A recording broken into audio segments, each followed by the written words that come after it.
Avec vous pour le 10h midi, ils ont déjà commencé à parler. Régis de Castelnau, bonjour, vous êtes avocat, votre blog c'est Vue du droit, vous avez déjà commencé, vous êtes chaud ce matin.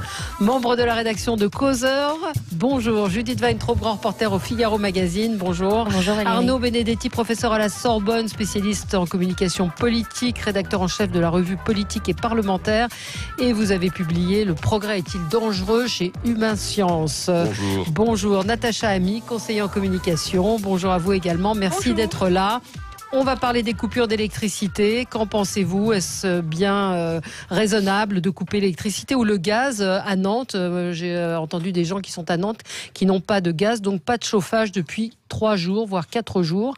Peut-on espérer une sortie de crise aujourd'hui? Et puis Macron doit-il prendre la parole? On va parler de tous ces sujets avec vous. Grand tour de table sur vos coups de cœur, vos coups de gueule.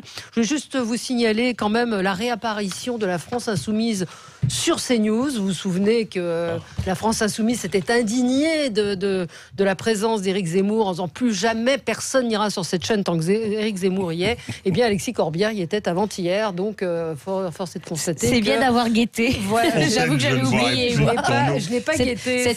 Cette oucase arrogante, comme dirait Mélenchon. Voilà, donc on a eu la surprise de voir Alexis Corbière réapparaître sur CNews. Oui. Est-ce que je peux juste dire une autre contradiction que j'avais trouvée très jolie? C'est que Jean-Luc Mélenchon parle du Lawfare en disant qu'il est victime, il ne fait pas appel parce qu'il y a un complot judiciaire, etc.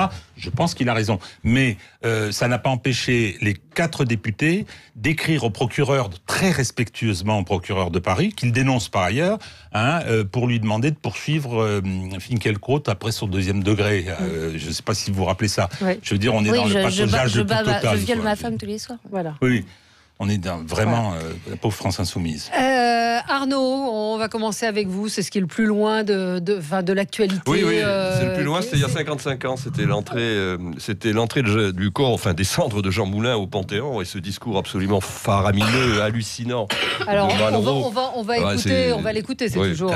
Entre ici, Jean Moulin, avec ton terrible cortège. Avec ceux qui sont morts dans les caves sans avoir parlé comme toi, et même ce qui est peut-être plus atroce en ayant parlé.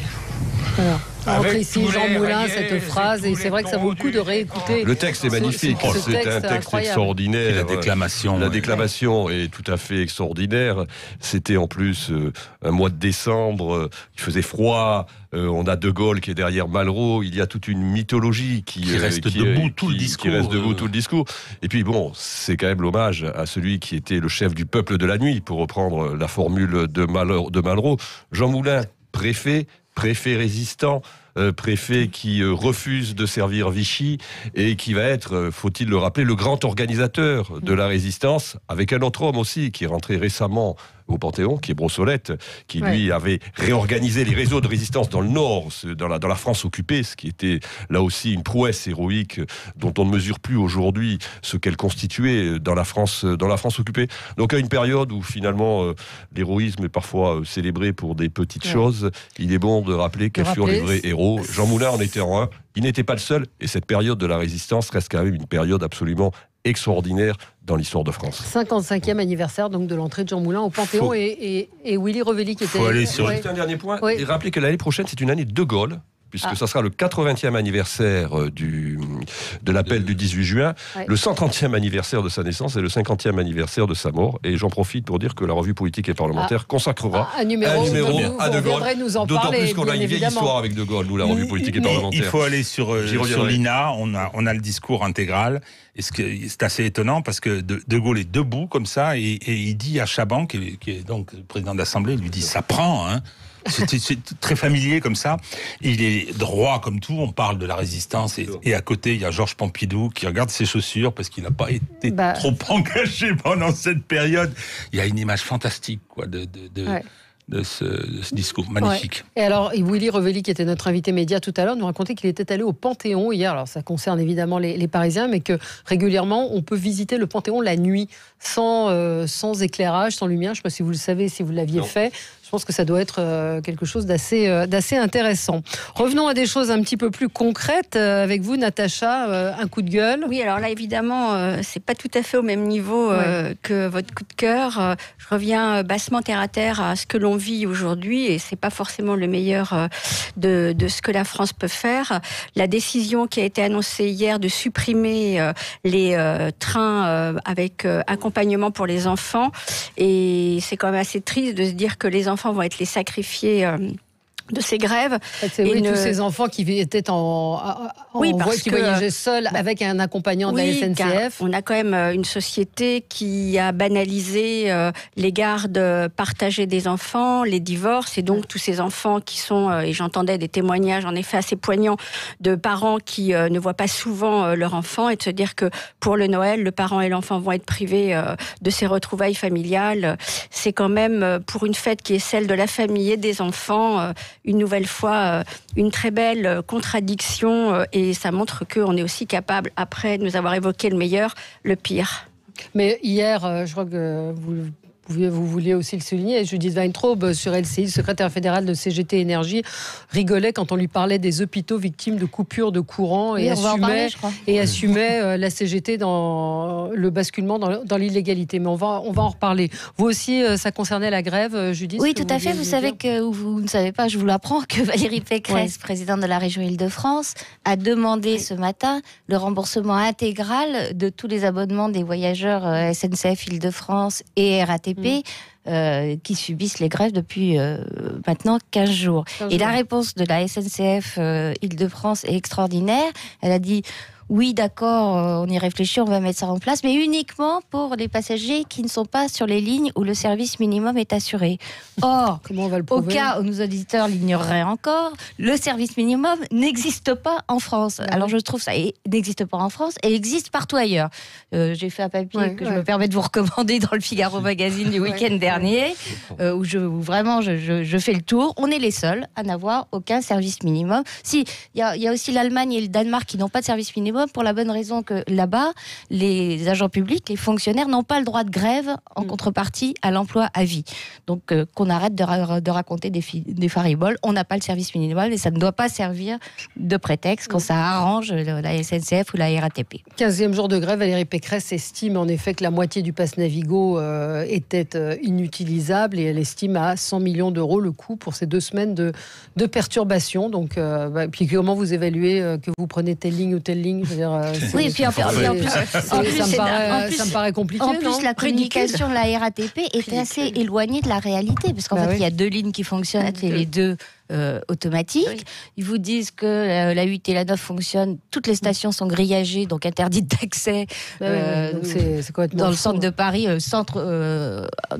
en version extensive. Je crois que ça reprend à Franklin Roosevelt, et côté République, j'ai pas réussi à retrouver une station ouverte, j'ai fini à pied. Mais... Régis ? Je ne vais pas parler de la grève. Non. Valérie me regarde parce qu'elle sait très bien quelles sont mes positions concernant ce mouvement. On va y revenir. Oui, on va y revenir. Il y a 2-3 petites choses à dire. Non, moi, ce que je voulais parler, c'était de l'affaire Delevoye, qui est une affaire d'État gigogne. Il y a plein de petits sous-scandales dedans. Et la haute autorité dont on nous avait dit que vous allez voir ce que vous allez voir, c'est François Hollande qui l'a créé avec le PNF, qui n'a rien vu pendant 2 ans. L'étourdi, etc., etc. La façon dont tous les membres du gouvernement ou de l'AREM ont salué le départ de Delevoye, mais vous comprenez, il va rembourser. Non, il rembourse rien, a-t-il dit, on l'apprend maintenant. Moi, je voudrais mettre l'accent sur quelque chose qui témoigne de l'état de délabrement des institutions. Dans cette affaire, on avait la déclaration de Delevoye depuis le mois de septembre 2017. Le 3 septembre 2019, il devient ministre, c'est-à-dire que le Premier ministre va au Conseil des ministres et présente sa candidature. C'est lui qui propose au chef de l'État. Bien évidemment, les services ont préparé un dossier, etc. La déclaration doit figurer dans ce dossier. Ils sont parfaitement au courant. Bien. Aujourd'hui, ils disent non, pas du tout. Non, on savait pas. On est payé comme ça, finalement, à faire la sieste, parce que quand on nomme un ministre, on s'occupe pas de comment il va être payé, pourquoi, comment, etc. Bon, toujours est-il que le secrétariat général du gouvernement qui est censé faire ce job. Je parle de ça, je parle bien de ça. Bien et donc, la thèse selon laquelle il n'était pas au courant, et Édouard Philippe n'était pas au courant, ne tient pas debout une seconde quand on connaît, et vous le connaissez, le fonctionnement de l'État. Il faut être sérieux. Bon, moi, je mets l'accent sur ma boutique, c'est-à-dire que Madame Belloubet, garde des Sceaux, 4e personnage de l'État. Vous aviez parlé de Madame Delevoye, la pauvre. Oui. Pénélope Delevoye, Oui, parce que celle sur laquelle. avec quelle élégance, c'est un gentleman. Quelle intelligence, quelle élégance et quelle intelligence en plus. Hein. Voilà, donc moi, c'est ma femme. Bravo. Elle fait la vaisselle aussi, madame. Bon, donc toujours est-il que Madame Belloubet vient dans une station de radio concurrente et elle vient dire bon, la haute autorité va se réunir, elle va décider si elle transmet au parquet. Enfin, il y a une demi-douzaine d'infractions pénales dans tout ça, et on verra s'ils veulent le transmettre au parquet. En attendant, Jean-Paul Delevoye n'est pas un tricheur, Jean-Paul Delevoye n'a pas triché. C'est-à-dire que la garde des Sceaux arrive et donne ses ordres au parquet. Alors, le syndicat de la magistrature, timidement, a dit « Oh, c'est un message subliminal ». Non, il est très clair, ce message, l'ordre est donné. Mais dans quel pays vit-on ? Et la haute autorité n'a pas pu faire autrement que de se saisir, d'envoyer au parquet. Mais alors, on peut avoir quelques doutes sur la façon dont le parquet, quand on voit comment il s'est occupé des faux témoins de la commission d'enquête sénatoriale sur Benalla, mais que la garde des Sceaux, qui était déjà venue au moment des Gilets jaunes, un dimanche pour fouetter ses parquets, donne... Mais enfin...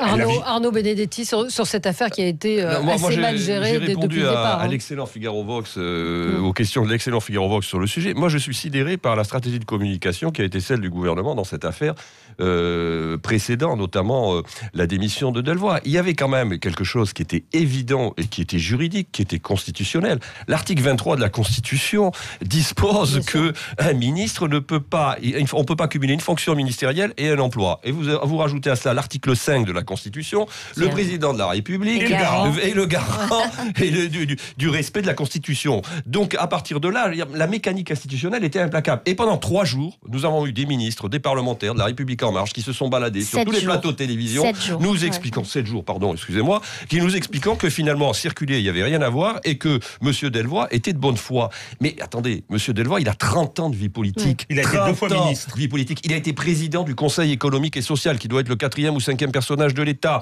Il ne connaît pas l'article 23 de la Constitution. Il a été 2 fois ministre. Et il a été 2 fois ministre. Donc on est là face à quelque chose qui est absolument là aussi aberrant. Mais ce qu'il faudrait, c'est quand même comprendre pourquoi finalement. Moi, je trouve qu'il y a quelque chose de surprenant avec ce pouvoir quand même.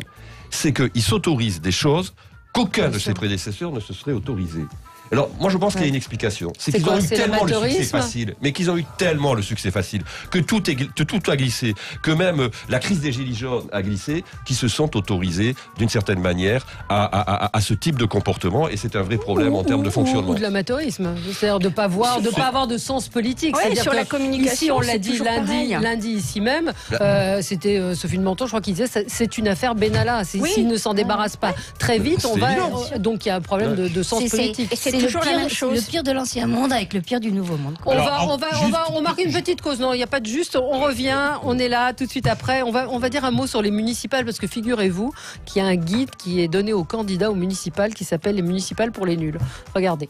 Allez voir dans un instant. C'est bien. Avec vous sur Sud Radio, on va évidemment revenir sur la grève, sur les coupures d'électricité. Est-ce que vous comprenez, est-ce que vous soutenez ces coupures d'électricité ? Dites-nous ce que vous en pensez. Juste avant, je voulais vous faire écouter, donc c'est Gilles Gansman qui nous l'a fait écouter dans le zapping de l'émission Média, ce guide qui est proposé aux candidats LREM, donc les candidats LREM aux municipales. Écoutez. Avec des conseils parfois étonnants, comme omettre l'étiquette en marche. Bonjour madame, Bonjour Mathieu. Il est tête de liste pour la première fois, mais au fait, pour quel parti ? Sur son affiche de campagne ? Impossible de le savoir, aucun logo n'apparaît. Masquer son étiquette partisane pour ne pas faire fuir les électeurs, une stratégie que le candidat novice n'a pas inventée. Page 82, il est écrit que dans une commune où LREM sous-performe, il pourrait être préférable de faire campagne sur une étiquette de Rassemblement Républicain. Et c'est loin d'être le seul conseil qu'il suit. Alors moi, mon grand-père faisait du vin de noix quand j'étais petit. Mon grand-père a 94 ans, il s'ennuie. Mon grand-père de 94 ans, Cavaillonnet, c'est mon plus grand supporter. C'est la page 84 du guide au chapitre « Construire votre histoire » qui doit être courte, authentique, concrète. Voilà. Non, vous êtes spécialiste de com. Le marketing finira d'achever le sens de la politique, c'est-à-dire véritablement un engagement sincère et véritable. C'est un reportage qui est passé sur France 2 hier, mais on voit la fabrication, c'est-à-dire parler de votre grand-père, construisez-vous une histoire. Oui, ils n'ont rien inventé là. C'est ça, c'est encore des pratiques de l'ancien monde. Il n'y avait pas un marketing aussi puissant. L'ancien monde ne l'écrivait pas. C'est la différence. Oui, c'est ça. Ils avaient peut-être le mettre noir sur blanc. Ils étaient moins naïfs d'une certaine manière en l'occurrence, parce que là il y a une forme de naïveté quand même dans l'expression publique de ces conseils. Aussi. Ah, c'est ça, c'est totalement. Je trouve que c'est totalement infantile, c'est-à-dire que on met sous perfusion communicante des candidats que l'on envoie quasiment à l'abattoir municipal en leur conseillant, et c'est ça qui est extraordinaire, de masquer leur étiquette. Finalement, ils arboreront leur étiquette s'ils sont élus le lendemain de l'élection. Mais est-ce que vous dites c'est l'ancien monde, mais est-ce que quand même quand on se présentait comme maire auparavant, les candidats étaient issus des communes, avaient un ancrage. Aujourd'hui, visiblement, c'est plus le cas. Ils sont obligés d'inventer une histoire ou en tout cas de raconter quelque chose et ils sont déconnectés du terrain, visiblement. Ils sont toujours sous l'emprise de la surprise de 2017. C'est y compris quand on discute pour le bloc populaire qui pourrait sortir, etc. Il y a beaucoup de gens, on parle beaucoup du général de Villiers, enfin bon, tous ces bruits parisiens. Je pense qu'il y a la conviction qu'on peut sortir du chapeau comme l'a fait Macron et que ça peut se reproduire. Ça se reproduira pas. Il y avait un alignement des astres, il y avait une virtuosité du candidat qui fait qu'il a gagné avec 16% des inscrits au premier tour. Sans compter que la caractéristique des municipales, c'est que le sortant a une prime. Or, la caractéristique de la présidentielle, c'est que le sortant a une prime négative, un handicap. C'est ça qui est assez frappant. On est dans les municipales, donc les sortants ont une prime. Oui, je ne pense pas qu'on soit dans le même contexte que les législatives, où en effet, les législatives, on a eu plein de nouveaux entrants qui n'avaient aucune connaissance des institutions ni de la vie politique. Pardon, je vous coupe, l'invention du calendrier qui est une conséquence du quinquennat, de toute façon, les députés de la majorité sont choisis par le président et ne procèdent que de lui. Il faut en finir. L'indépendance, c'est terminé. Oui, pardon, vous disiez. Et donc je pense que oui, pour les législatives, on a vu arriver tous ces nouveaux entrants. On s'est rendu compte quelques mois après qu'il n'y avait pas que de bons éléments très performants. Et je pense que la volonté, c'était de les préparer un peu plus en ayant des éléments, en effet, un petit peu... Je crois que ça traduit surtout la faiblesse de leur implantation. Mais ça, on le sait, de leur implantation électorale. Donc ils vont chercher des candidats qui parfois n'ont pas une très forte visibilité dans leur commune. Et d'ailleurs, la stratégie de l'AREM pour les municipales est extrêmement variable en fonction des situations locales. En fait, leur objectif, c'est de rendre totalement illisible le résultat de ce scrutin. Oui. Voilà. On va peut-être changer de sujet, passer aux coupures de courant, coupures de courant sauvages, avec protestation évidemment de pas mal de membres du gouvernement, des gens qui n'ont plus d'électricité. Alors la réponse de la CGT, c'est de dire qu'on vise des entreprises, des ministères, des bâtiments publics, mais il y a des hôpitaux, il y a des particuliers, et c'est vrai qu'on a un petit peu de mal à comprendre la justification de ces coupures d'électricité. On bascule carrément dans l'illégalité. Oui, mais quand bien même on ne viserait que des ministères, ce qui est impossible d'ailleurs, étant donné la façon dont est organisé le réseau, de façon géographique. On peut pas dire je vais couper l'électricité au ministère de l'Intérieur, par exemple, au hasard. C'est totalement scandaleux.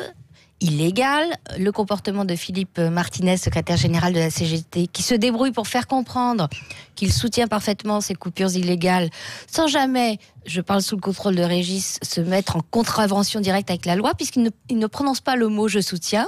Il explique simplement toutes les bonnes raisons qu'ont ces grévistes de pratiquer des coupures qui lèsent toute une partie de la population, et certains pour longtemps, parce qu'il y a des entreprises qui perdent tout ce qu'elles ont dans leur frigo, des entreprises de restauration par exemple. C'est absolument dans honteux, des cliniques honteux, également. mais je dois dire que ce qui s'est passé précédemment en matière de droit du travail incite à l'illégalité. Regardez à la SNCF, la direction de la SNCF qui promettait de saisir la justice pour les agents qui invoquaient le droit de retrait tout dernièrement, y a renoncé dans une volonté d'apaisement. Quand on remonte un peu plus loin dans le temps, En mai, il y a eu cette grève perlée qui ne disait pas son nom. Ouais. Là, les procédures sont allées jusqu'au bout. La justice a dit que non, finalement, c'était une façon comme une autre de faire grève. Donc pourquoi gêner ? On va y revenir dans un instant. 0826 300 300. Soutenez-vous donc les coupures d'électricité pour protester contre la réforme des retraites. À tout de suite. Avec vous sur Sud Radio, avec aujourd'hui Régis de Castelnau, avocat, Judith Weintraub, grand reporter au Figaro Magazine, Arnaud Benedetti, professeur à la Sorbonne, spécialiste en communication politique, et Natacha Ami, conseiller en communication également. Nous parlions donc des coupures d'électricité. Écoutez ce que disait hier Laurent Heredia. Il était sur LCI, donc lui, il est représentant de CGT Énergie. Quand on regarde l'histoire de France, s'il n'y avait pas eu d'actes illégaux à une certaine période, on serait peut-être pas dans un pays de droit tel qu'il est aujourd'hui. Il me semble que le général de Gaulle, ce n'est pas un criminel. Pourtant, il me semble qu'il a participé à l'époque à des actes qui étaient dits illégaux, de même qu'un certain nombre d'autres résistants. Non. La question qui se pose aujourd'hui, c'est quand une majorité de la population française... Voilà, vous parliez de l'année de Gaulle. Oui, elle est très anticipée de manière tout à fait discutable. L'analogie me paraît largement disproportionnée, mais je pense, pour un nombre de nos auditeurs également.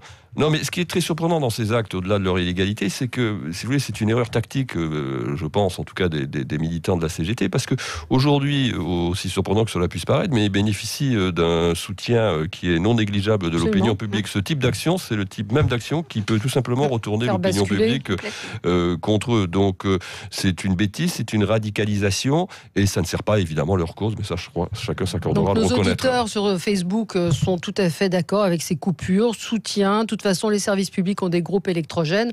Peut-être que effectivement il y a des groupes électrogènes dans les hôpitaux, mais il y a aussi des foyers qui ne peuvent pas se chauffer et qu'on est dans un acte illégal complètement. Natacha. Est-ce que la grève doit tout légitimer ? Point d'interrogation. Jusqu'où peut-on aller parce que l'on a des revendications sociales ? Point d'interrogation. Oui, Régis. Moi, je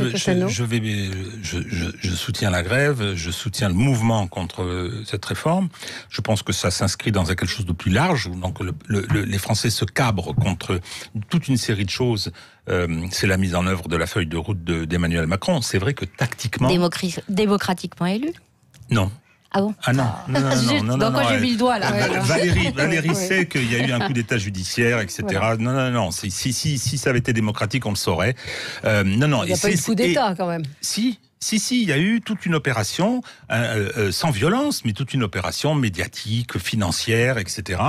Et aujourd'hui... les Français sont allés voter. Ils sont allés voter, d'accord, mais avec un bombardement médiatique, avec toujours, comme partout. Et avec des moyens financiers. Il y a des règles concernant le financement de la vie publique et des élections qui ont été violées, mais à tous les instants. Bon, je ne peux pas partir là-dedans parce que je peux être intarissable. Donc du coup, l'anarchie est... Non, pas du tout. On peut faire ce qu'on veut dans la mesure où il y a eu un coup d'État. J'allais dire le contraire. Elle est de mauvaise foi. Mais non, mais je vous titille. Non, mais vous avez raison. Non, je trouve que c'est une grossière erreur, justement, de disqualifier... par certains aspects, le mouvement, par des initiatives, d'abord qui mettent en cause la continuité du service public. On n'est pas en 1945 en ce qui concerne la consommation d'énergie, en ce qui concerne les transports. Ces grands services publics, ils ont beaucoup évolué. Donc je pense que c'est quelque chose qui peut être mal perçu et qui peut réduire le soutien. Aujourd'hui, la grève n'est qu'un des éléments. Quand même, de lutte qui ont commencé déjà il y a un moment. Il y a eu la crise des Gilets jaunes extrêmement importante, qui était un très fort mouvement social. Et il faut quand même reconnaître que depuis qu'on essaye d'imposer le néolibéralisme austéritaire, pour utiliser des termes un peu réducteurs, les gens ont essayé de se faire entendre et il n'y a pas eu moyen. Donc ça débouche sur certains excès. On l'a vu avec les Gilets jaunes, une certaine violence. Je dirais qu'il faut faire attention. Et si je devais donner des conseils à Emmanuel Macron qui ne m'écouterait pas, il faudrait traiter les Français autrement. Oui. Est-ce qu'on peut s'abstenir de faire des parallèles ou de mettre dans le même sac des agents de la SNCF et de la RATP qui ont l'emploi garanti à vie, un âge de retraite plus précoce que tous les Français ou à peu près, et dans de meilleures conditions, et les gilets jaunes, au moins les gilets jaunes du début, qui se plaignaient de l'absence de transport. C'est pas la même sociologie, c'est pas les mêmes problèmes et c'est pas les mêmes comportements. Et pourquoi la SNCF a du mal à recruter? Faut m'expliquer. Non, mais c'est le même sentiment par contre. Faut m'expliquer pourquoi. C'est le même sentiment de déclassement, de dépossession et malgré tout de paupérisation. Pourquoi les gens de précarisation? C'est ce qu'il est. Parce que les nouveaux. Attendez, pas trois conversations en même temps. On va poser une question, j'y réponds. Parce que, et heureusement, les nouveaux entrants ne bénéficient pas du statut à la SNCF. Oui, non, mais ça. Voilà. Non, ça c'est même avant. Non, mais juste pour rebondir sur ce que dit Judith sur la comparaison avec les Gilets jaunes, bien évidemment, ce sont des sociologies assez différentes que les sociologies qui se sont mobilisées l'hiver dernier et les sociologies qui sont en train de se mobiliser aujourd'hui. Mais elles partagent toutes ces sociologies le même sentiment, qui est un sentiment en effet à la fois de précarisation et de déclassement. En fait, la crise des Gilets jaunes, c'était quoi? C'était la crise sociale des territoires. Et aujourd'hui, le mouvement auquel nous assistons, c'est la crise sociale de l'État, et de l'État à la fois des services publics, de l'État-providence, du modèle social en tout cas de l'État tel qu'on l'a construit en France après 1945 en l'occurrence. Juste un point, mais pourquoi on en arrive là aussi? Parce que j'entends ce discours qui consiste à dire, oui, regardez, les syndicats en France, ils n'ont pas la culture de cogestion des syndicats allemands, que l'on peut retrouver d'ailleurs dans d'autres pays d'Europe occidentale. La vérité, c'est que en fait, les torts sont partagés. Les torts sont totalement partagés. Bien évidemment, la culture syndicale française, c'est plutôt une culture de contestation, à l'exception notable, et depuis peu finalement, de la CFDT. Parce que la CFDT des années 70 était elle aussi dans une culture de la contestation.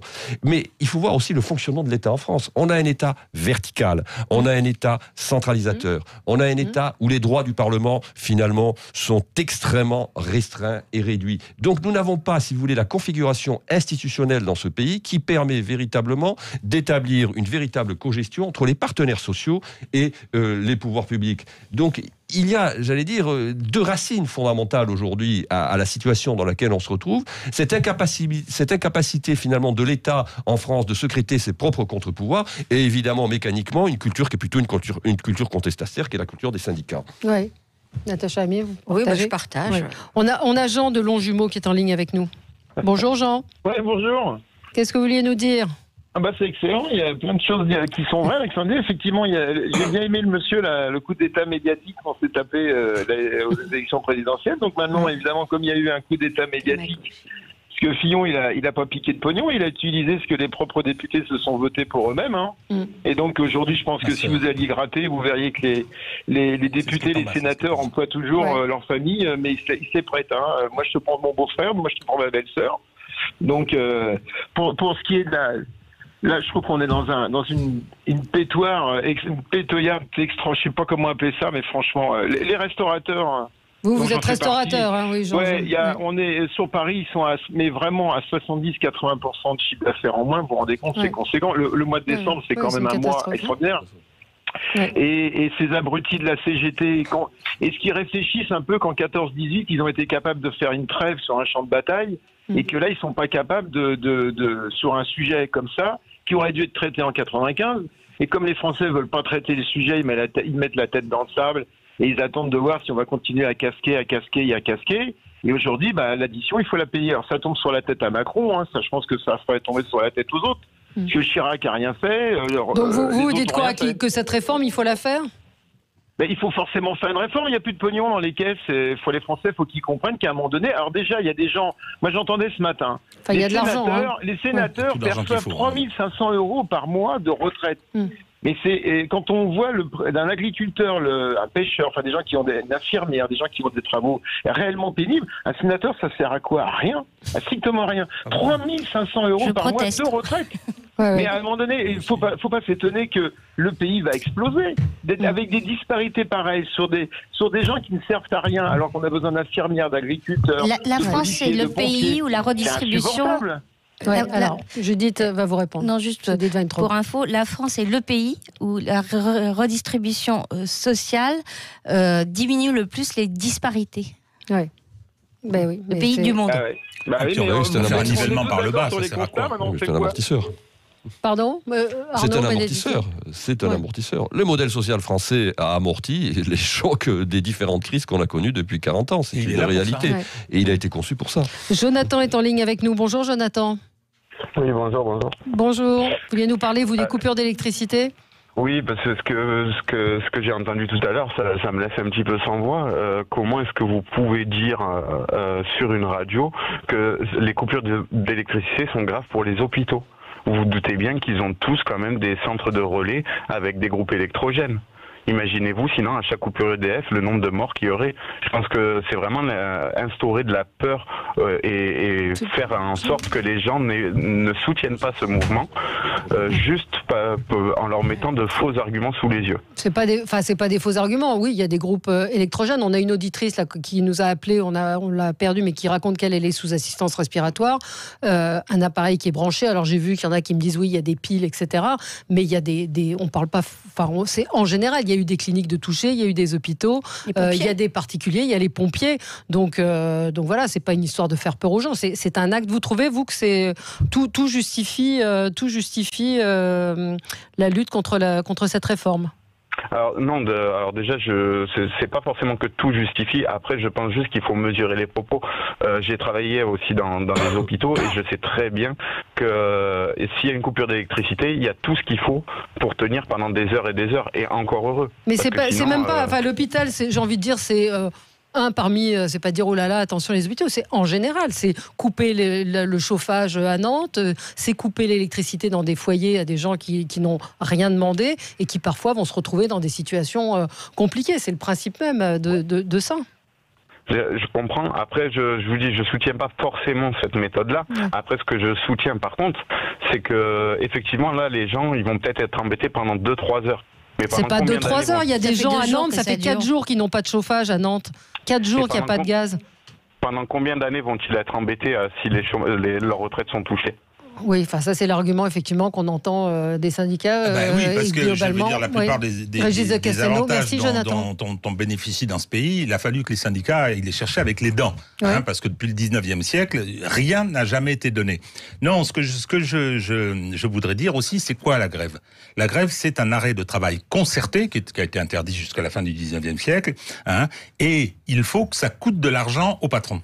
Au patron, ça peut être l'État, etc. Il faut que ça lui coûte et qu'il ait intérêt à passer au compromis. C'est ça l'histoire. Donc c'est pas et quand en 2010 il y a eu 2 millions de personnes dans les rues, quand en 86 il y avait eu la loi de Vaquet, etc. Je veux dire alors à tort ou à raison, moi je me rappelle pas, j'ai pas de compétences en matière d'enseignement, mais il s'agit effectivement d'être nuisible à ceux qui dirigent la boutique. Ça c'est le propre de la grève, ça. Donc je dis pas que tout est possible, je dis que tactiquement faut pas se couper de la base dans un pays où le bloc populaire est très divisé. Très divisé. Il y a les gilets jaunes, c'est pas la même chose. Sociologiquement, je suis tout à fait d'accord. L'État. Là, on a les fonctionnaires, on a tous ceux qui sont dans la sphère publique. C'est pour ça d'ailleurs que la convergence ne prend pas tellement, et que tactiquement il faudrait faire attention. Mais dans le principe, on fait la grève. C'est pour embêter celui qui dirige. Mais l'auditeur ne parlait pas de grève, il parlait de coupures illégales. Oui, des formes qu'elle peut prendre. Acte quasi de vandalisme, ça n'a rien à voir. Les coupures sur plusieurs jours ne sont pas dues à la grève. Si, à Nantes, ce qui se passe, le gaz est coupé à cause des grèves. Ce sont les grèves, c'est en raison des grèves. Donc ne dites pas qu'on dit non plus n'importe quoi. Ce ne sont pas des coupures de quelques heures. Parfois, ça dure plusieurs jours pour certains citoyens français. On a Patrick Mignon qui n'est pas invité autour de la table, mais qui s'invite parce qu'il écoute l'émission. Patrick Mignon, bonjour. Bonjour Valérie, bonjour à tous. Qu'est-ce que vous vouliez nous dire ? Eh bien, ça tombe bien parce que je voulais justement intervenir sur le sujet dont vient parler l'auditeur précédent. Contrairement à ce qu'il dit, dans les hôpitaux, tout l'hôpital n'est pas sur le groupe électrogène, seulement les services essentiels. En plus, il n'y a pas que des hôpitaux qui sont sauvegardés par des groupes électrogènes, certaines cliniques, mais pas toutes. Des petits établissements n'ont pas de groupe électrogène. J'ai vu passer ce matin sur Twitter le tweet d'un moine qui disait qu'un de ses frères de 93 ans sous assistance respiratoire avait vu son respirateur arrêté 43 minutes. Donc vous voyez, ça pose un gros problème. Même plus loin, des wagons qui sont soudés, dont les portes sont soudées. Le train circule, mais les portes ne peuvent pas s'ouvrir. Le gaz dont vous parliez, Valérie, à Nantes, couper le gaz, c'est pas dangereux. Le remettre, c'est extrêmement dangereux. Ce qui veut dire que c'est pas seulement quand ils vont décider de remettre le gaz que ça va revenir pour les usagers. Il va falloir qu'il y ait dans chaque habitation quelqu'un du distributeur qui repasse dans pour chaque s'assurer que tout est normal. Vous voyez un peu le délai avant de le remettre en service. Donc là, on se trompe complètement d'objectif. Moi, je suis a priori favorable à la dénonciation de la méthode de ce gouvernement et de M. Macron qui prend les gens en otage. Lui, vraiment aussi. Il n'a pas été élu sur un programme si clair que ça. Et la méthode est détestable dans tous les cas de figure, avec en plus les scandales dont vous avez parlé au début. Mais moi, j'ai dit une chose, c'est que le droit de grève, c'est de cesser le travail, pas d'avoir des actes quasi illégaux qui détruisent l'outil. Merci Patrick Mignon d'être intervenu. Vous reviendrez autour de la table. On vous souhaite des bonnes fêtes. On se retrouve dans un instant. On va parler. Emmanuel Macron part en Côte d'Ivoire pour rendre visite à nos troupes. Mais est-ce qu'il doit prendre la parole? C'est vrai qu'on ne l'a pas beaucoup entendu. Et puis comment sortir de la crise? Est-ce qu'il y a une lumière au bout du tunnel? À tout de suite.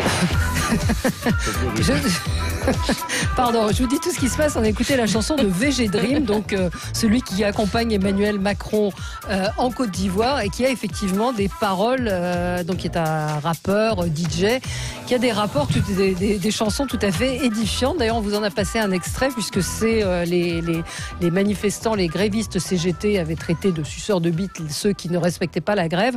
Eh bien, c'est lui qui a écrit cette chanson qui s'appelle Suceur de bite. Voilà, va te faire enculer, suceur de bite. Je vous dis tout à l'antenne. Donc voilà, c'est hautement culturel et on écoutait ça pendant la pub. C'est précis en tout cas. C'est précis, il faut dire les choses. Ce radio, parlons vrai. Donc on vous dit, mais ce monsieur donc part. C'est une auditrice qui nous faisait, c'est vous qui nous l'avez dit hors antenne, et c'est une auditrice qui nous le fait remarquer également. Emmanuel Macron doit-il prendre la parole? Alors là, c'est peut-être plus au communicant que je m'adresse. Est-ce que le fait qu'il ait été silencieux, il a laissé le Premier ministre gérer dans son ensemble? Est-ce qu'il peut parler? Est-ce qu'il doit parler? Non, surtout pas. Parler, ce serait s'exposer inutilement. Donc, il faut attendre le 31 décembre. Et j'imagine qu'au moment des vœux, forcément... Et puis là, la situation aura évolué dans un sens ou dans un autre. Mais aujourd'hui, au moment où les choses sont peut-être en train... d'avancer vers une négociation. Son entourage a fait savoir hier qu'il souhaitait qu'il y ait une trêve pour les fêtes. Et puis, il était ouvert à quand même... Donc non, parler, ce serait s'exposer. C'est le rôle du Premier ministre que d'être celui qui qui assume c'est le fusible. Oui, je partage, en effet. Bon, là, il utilise les ressources de la Constitution, c'est-à-dire qu'il y a un Premier ministre qui est en première ligne. Mais il y a quand même une petite musique qui est en train de se faire entendre en ce moment. Qui ne sont pas d'accord. Entre quand même, une différence d'approche entre le Premier ministre et Emmanuel Macron. Emmanuel Macron serait sur une position, si ce que l'on nous dit est confirmé, plus conciliante que celle du Premier ministre, qu'Édouard Philippe. Donc on va voir l'évolution. Il faut quand même pas mésestimer l'évolution des rapports de force internes à la Macronie aussi pour essayer de lire ce conflit actuellement. Ce qui stratégiquement pourrait être aussi un bon duo de le bon flic, le mauvais flic, et ça permettrait comme ça de donner la possibilité de laisser entrevoir une possibilité de... Juste un mot quand même sur cette réforme, quand même la communication du gouvernement dans l'ensemble a été totalement inaudible et totalement incompréhensible. La réforme est extrêmement technique déjà. Ensuite, on a eu manifestement le sentiment, en tout cas c'est le sentiment qui est partagé par une grande partie de l'opinion publique, que le gouvernement n'était pas très clair lui-même sur ses objectifs, et ça c'est un vrai problème. Et ensuite quand même, l'idée générale qui s'est répandue, et qui est une idée à mon avis pleine de bon sens, c'est que la plupart des Français sont conscients que cette réforme fera que on travaillera plus longtemps et que les pensions inévitablement baisseront. Et que certains gagneront moins, et les grands perdants seront pour quelques aussi catégories. Pardon, Judith. Moi qui ne suis pas communicante, je trouve que... Non, mais journaliste politique, ce qui est quand même une... C'est autre chose. Oui, c'est autre chose. Je trouve que le désaccord qu'on a perçu tout le temps entre Édouard Philippe et Emmanuel Macron sur les finalités de la réforme des retraites est un élément aggravant et pas du tout une habileté de communication. Un élément aggravant. On savait dès le départ, et d'ailleurs Édouard Philippe, avant de se rallier à Emmanuel Macron, le disait, que le Premier ministre était favorable à une réforme purement paramétrique, au report de l'âge de la retraite. Ouais. Depuis des semaines, voire des mois, parce que ça a commencé en septembre, cette histoire-là, hein, après que Jean-Paul Delevoye a rendu ses propositions. On sait qu'Édouard Philippe fait de la résistance sur le thème. On ne peut pas se permettre de mettre en place un système sans assurer son équilibre budgétaire, son équilibre financier. Et la petite musique, effectivement, Arnaud a raison, qu'on entend depuis l'Élysée, et que les partenaires sociaux sont évidemment les premiers à entendre, c'est « ouais, il dit ça, mais ça se discute ». Comment voulez-vous que dans ces conditions, un accord se fasse sur la base d'un système à l'équilibre financier? C'est pas possible. C'est absolument délétère. Donc moi, je veux bien qu'Emmanuel Macron n'ait pas intérêt pour lui-même à communiquer d'ici le 31, mais ça veut dire je laisse les Français dans la galère, pour utiliser le mot convenu, jusqu'au 31, parce que je ne veux pas mettre mon Premier ministre plus en difficulté qu'il ne l'est. Mais ça va finir comme ça. Il a fait savoir qu'il était pour une trêve. La trêve, c'est évident, tout le monde est pour une trêve, enfin, à part les syndicats qui bloquent, mais surtout il a fait savoir que ça se discutait. Le Premier ministre n'a pas parlé, n'a pas exprimé une volonté qu'il y ait une trêve pour les fêtes. Les syndicats, oui. Si, bien sûr que si. Oui, bien sûr que si. Édouard Philippe a dit je veux une trêve et chacun prendra ses responsabilités. S'il n'y a pas de trève, ce sera la faute des syndicats. Moi, je rappelle que dans 2 ans, on sera en pleine campagne des présidentielles qui aura commencé. De la présidentielle, pardon. Ah oui, au pluriel. Bon, donc, je pense pas qu'il y ait un calcul entre les deux et une répartition des tâches. Je pense qu'on est rentré dans le domaine de la concurrence. Sondage d'hier, Macron continue à baisser. Quoique son camp soit assez cohérent, les éditorialistes nous disent et si c'était lui le problème, etc. Les rumeurs parlent de plan B, etc. pour éviter Marine Le Pen, parce que Emmanuel Macron commence à devenir celui qui peut perdre contre Marine Le Pen. Donc, effectivement, moi, à mon avis, Édouard Philippe, alors il n'est pas décidé à se présenter en 2022, ce serait grotesque de le dire, mais je pense qu'il y a des batailles de cette nature qui se jouent, et comme il n'a pas voulu du cursus du monde d'avant, notre ami Emmanuel Macron, qui connaît pas très bien les mécanismes politiques, il a une expérience faible et il l'a montré dans la collection d'erreurs qu'il a commises, je pense qu'on a effectivement, au plus haut niveau de l'État, on a des contradictions qui sont porteuses de problèmes. Si vous voulez bien, il ne faut pas exclure que, moi je pense qu'il l'est, qu'Édouard Philippe soit de bonne foi. Pour utiliser l'expression galvaudée, et qui considère qu'il faut absolument, effectivement, assurer l'équilibre du système.